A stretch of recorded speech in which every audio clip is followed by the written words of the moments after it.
Serious corrupt conduct usually involves a mutual agreement where participants work together to plan and carry out their scheme. However, there are also cases where individuals may be manipulated into engaging in corrupt conduct, despite their initial reluctance. In this video, by the New South Wales Independent Commission Against Corruption, or the ICAC, we will explain some of the tactics that corrupt individuals employ to coerce, compromise, or groom public officials and others. The process often starts by profiling a person based on their role, personal habits, friends and family, and social media activity. Elected officials, their staff and associates can be targets, as well as officials with significant decision-making powers who manage lucrative contracts or hold significant financial delegations, with access to sensitive information, who issue qualifications and licenses, in regulatory and law enforcement roles, working in academia. Practiced manipulators may then use subtle tactics to establish relationships and build rapport with their targets. This can involve approaches through social media, flattery, and manufactured common interests or gestures of friendship. For example, in one investigation, the ICAC identified grooming practices that included seeking advice from the target, sponsoring a football team supported by the target, engaging a close friend of the target to provide consulting services, providing entertainment. In some cases, the perpetrator may try to build trust with their target based on shared characteristics such as race, religion, or ethnicity. When exploited for financial gain, this is called affinity fraud.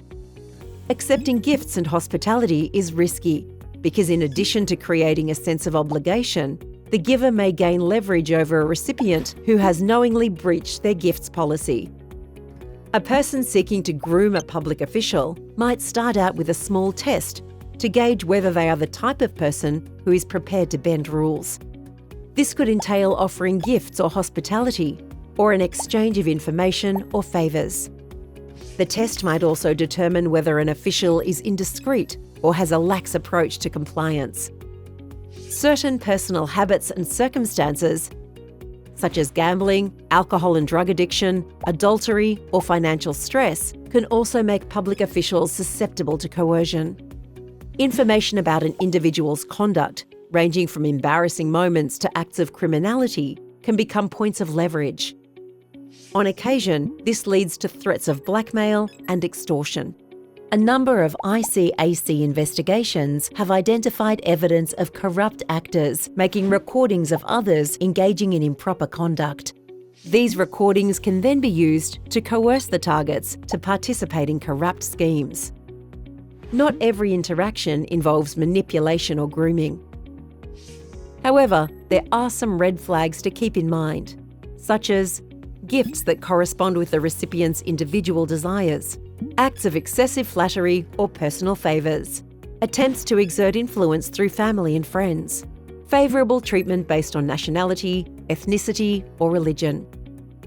Public officials should also be aware that aspects of their personal lives, including their social media activity, can be used to profile and then target them. For public sector agencies, one approach for managing the risk of manipulative behaviour is to disrupt potential or improper relationships forming between insiders and outsiders.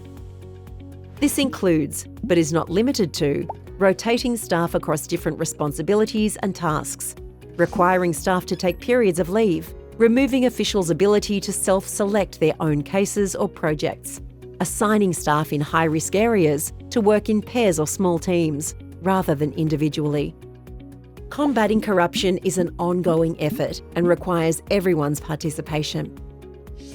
Visit our website to read the Coerced, Compromised or Groomed: How People Get Drawn into Corrupt Conduct report for a full account of trends, risks and mitigation strategies to help reduce corruption among public officials, leaders and administrators.